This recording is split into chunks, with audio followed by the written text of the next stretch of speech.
on the top. It's just a push on and off button. The cord for your vacuum comes out of the back end right here. Your vacuum also has a strap. And on the front end, there's a button here that you push to open and get into the inside of the vacuum. Once you are on the inside, you're going to find your vacuum bag. Vacuum bags that we use are disposable. Unlike about 90% of the products that you'll be using, the vacuum bag is something that you do not turn in when you're finished with it. Most things that we request for supplies, we do turn in when we are getting a replacement. The vacuum bag is not one of those things. We just discard this vacuum bag. As with any garbage on the job, we never discard the garbage in the client's garbage can. You basically treat everything like a pack in, pack out, take everything with you, dispose of it on your own. Also found inside the vacuum is one filter. This filter in the back end here is something that will need some periodic maintenance. Every time you're replacing your vacuum bag, take a quick look at this. If it's getting full of debris and hair, you can either pull it out while it's still in here. If that's not getting things clean enough, you can also take this out, clean it off, and then it just pops right back into those clips in the back end. You also have a filter on the back side of your vacuum. This is a HEPA filter. This filter does not require any maintenance. Both of these filters will need replacing, and they get replaced approximately every 6 months. When you are using your vacuum, you want to start to learn the different sounds of your vacuum. A healthy vacuum sounds different than a vacuum that's having some kind of troubles. If you have a clog in your vacuum, you will be able to hear that you have a clog somewhere in your hose or pole. If you need to change your vacuum bag, you will start to hear that the vacuum bag is getting full. So just pay attention as you're using your vacuum, get familiar with the different sounds that it makes. Cord maintenance for your vacuum is very important. Essentially, there are things you can do to maintain your cord to help prevent your cord from fraying or becoming damaged. We don't want a frayed or damaged cord because that is a safety hazard. It becomes a fire hazard and a danger to the home that you're in and to you as a person. In order to keep your cord healthy, when you are finishing up a job and you want to put your vacuum away, we don't ever wrap the cord from this end. So we're not ever going to wrap our cord using that wrapping method. Take your vacuum cord from the back end of the vacuum, secure it with one hand, and then pull, and you'll be threading this cord through your fingers. As you're pulling, you'll notice that all the twists and weaves that got into your cord while you were working are unwinding themselves and straightening themselves out. That's what you want to see happening with your cord as you're winding it. This vacuum is still on the newer side, so as I'm winding my cord, it is twisting and looping on itself. Eventually, once those kinks get worked out, that won't happen any longer. So if you do start to see those twists, that will be an indication that you have some twisting in the cord itself, and you just want to throw it back out and start wrapping things all over again. The cord is secured onto your vacuum by a bungee that will already be supplied to you. It's just tied on, so it should already be in place, and you simply hook it, and now your cord is secure and ready to go. Our vacuums are 3-pronged, and so our vacuum, you will have a 3-prong to 2-prong adapter. Some homes have, some older homes only have 2-prong plugins. In those cases, you will need this adapter, so you want to keep track of that, know where it is, have it ready to go in case you need to plug your vacuum into a 2-prong adapter. Your extension cord is also 3-prong, so if you do need to use this, that will go into your adapter as well. The extension cord is to be used only when necessary. Extension cords and extra long cords can damage furniture, they can damage walls, they can knock over bases. You cannot keep track of a long cord when you've pulled yourself into another room. So you only want to use this in homes where you really can only access a couple of different outlets, and you wouldn't be able to vacuum that home if you didn't have the extension cord plugged in. This is your vacuum hose. Your vacuum hose attaches into your vacuum at this end here. Simply push it in. There aren't any clips or anything, that it won't make a sound letting you know that it is attached, but once you can't push it anymore, it is now securely attached, and once you turn it on, that suction will hold that attached for you. Your hose suction can be adjusted. While you are vacuuming, there are different times that you might need different amounts of suction. The suction adjustment button is here at this end. You simply toggle it back and forth. It's pretty apparent when it's open versus closed. Times when you might want to use less suction would be when you're vacuuming something that is delicate and could be damaged. You don't want full suction going at that time. Also, smaller area rugs or bath mats, bathroom rugs that are not attached to the floor will be pulled up as you're trying to vacuum if you have full suction on. If you turn your suction down, you will be able to then vacuum that.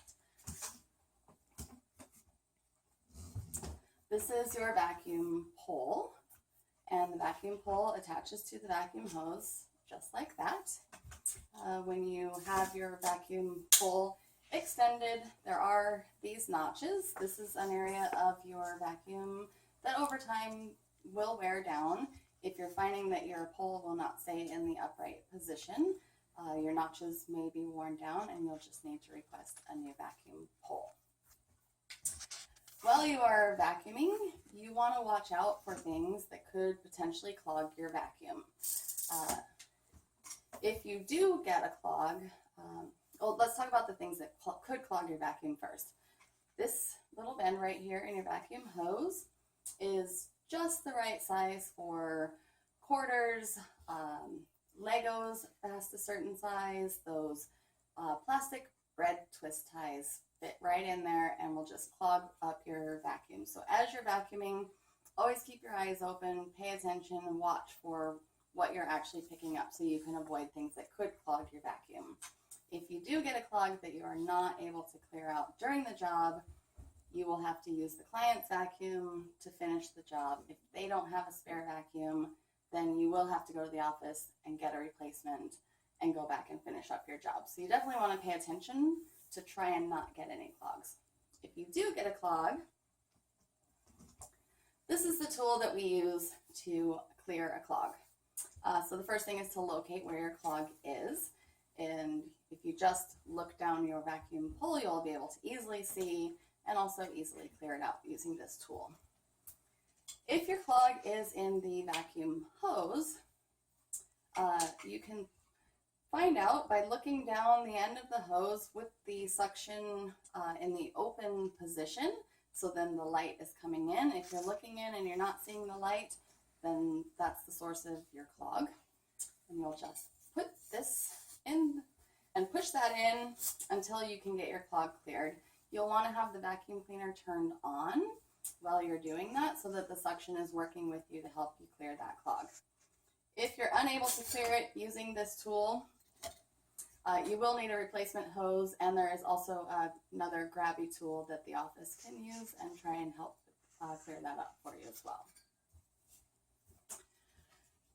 When we are vacuuming, your vacuum does come with a strap. You use that strap every time to pack your vacuum into and out of jobs. Other than that, we do not backpack our vacuum unless we are doing stairs or cleaning floor surfaces that the client has specifically requested that we not wheel our vacuum along.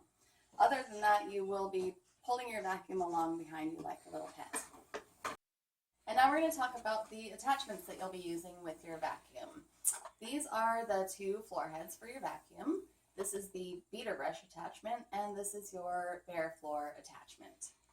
The beater brush attachment is used for high pile carpets, and this is one attachment that definitely needs some maintenance. You'll want to pay attention if it starts sounding a little bit different, if it's spinning a little bit more slowly, or if you notice that it's not picking things up as you're vacuuming. Definitely want to take a look and see if you have hair, yarn, thread, and things all twisted up on there. If that is the case, you just take your razor blade, which is in your apron. We'll talk about that later. And you can just cut across all that debris, pull it out with your hands, and then just vacuum it right back up using your vacuum pole. Your bare floor head attachment is used for bare floors. It is also used for low pile commercial type rugs and carpets, as well as very low pile throw rugs. When you're using your bare floor head on your bare floors, you'll use it with your bristles down. You do want to pay attention to these bristles as they will wear down over time, and if they get too worn down, this metal plate becomes exposed and it can damage your floors. So keep an eye on that. These brushes do also need some maintenance, not quite as much as the beater brush attachment, but you do want to pay attention as these get full of hair and lint and things, they won't be as effective. So if you notice it's not really picking things up, you want to take a look at that, and you can clear it out with your fingers. You can vacuum it off with your vacuum hose. If things are really stuck in there, you can even use your toothbrush to clean those things out. So the brushes are down for the bare floors, and when you flip that switch, it pushes your brushes up, and that is what you will be using on your low pile rugs.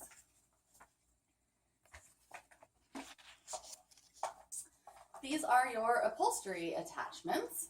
This is the Power Paw, which is your beater brush attachment for upholstery. And then this is similar to your bare floor head, but in the upholstery brush size. The Power Paw is the one that you will be using for most of your upholstery. It does have a beater brush that can get clogged up again. So the same maintenance, again, with your razor blade. Cut through all the hairs and things, pull them out, and then vacuum them back up.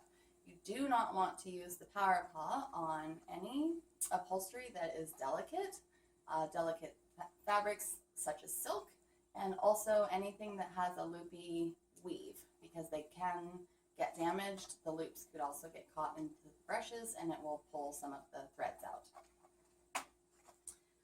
This attachment, basically the bare floorhead version of the upholstery brush, is the one that you will use on those delicate fabrics and other things that you can't use the beater brush on. This one does have a little strip of hairs here that can also get caught up with hairs and things that you kind of want to maintain. The last two attachments for your vacuum are the bristle brush attachment and the edger. The bristle brush attachment is a very versatile tool and a great thing to kind of keep in your apron on hand while you are vacuuming. It is excellent for vacuuming up debris around piles of wires. It's great for large plant leaves that have collected dust. You can use it on the tops of books. Anything that you can't spray or get wet in any way or damp dust, you can use this bristle brush. It's also good for whiskers around sinks that once you get them wet, they're very difficult to wipe up. If you just take a quick vacuum through with this attachment first, that's really helpful. And they're really excellent during initials or move-outs or in homes that haven't been dusted for quite some time. You can take this and go over all of your surfaces one time through, get most of that dust up before you then go back and damp dust. Your edger is used for small spaces and crevices that you cannot reach with any of your other attachments. If you have a sofa that has the cushions that don't actually come up, you can vacuum into the seams there and get everything cleaned out. You can use this to get under your oven, under your refrigerator, in between cabinets, and any other tight spaces. And then you have your last floor tool, which is your pet hair magnet. This is used similar to a squeegee. It pulls up pet hair. This is not a tool that you want to use in an entire room or in an entire rug, but it's a great tool to use in all those spaces where the animal loves to spend most of their time, kind of their favorite napping spot, or where they want to watch all the birds flying out the window. Basically, you use this tool just like a squeegee, so you would just press in and pull back, and all of the hair would then be gathered into a line, and then you can come through with your vacuum and vacuum all of that